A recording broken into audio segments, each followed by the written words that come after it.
Ben ritrovati al meteo. Prevale il bel tempo sul Triveneto, ma vediamo il dettaglio di sabato 28 luglio.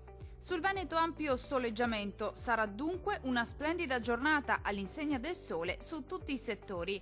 Al pomeriggio, tuttavia, non si escludono degli occasionali piovaschi sui monti del Bellunese, cielo sereno invece sui restanti settori.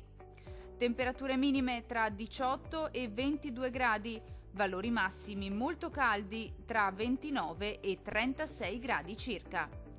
Diamo uno sguardo al Friuli, Venezia e Giulia. Poche novità, la situazione sarà molto simile con qualche pioggia al pomeriggio sui rilievi alpini, ampio soleggiamento invece altrove, con il cielo che si presenterà sereno o al massimo velato ovunque. Temperature minime tra 19 e 21 gradi, valori massimi compresi invece tra 30 e 33 gradi circa.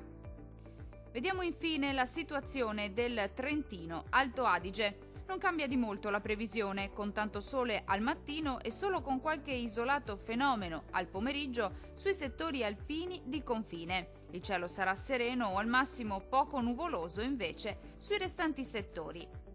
Temperature minime tra 16 e 18 gradi, valori massimi compresi invece tra 32 e 35 gradi. Dal meteo di Antenna 3 per ora è tutto. Arrivederci al prossimo aggiornamento.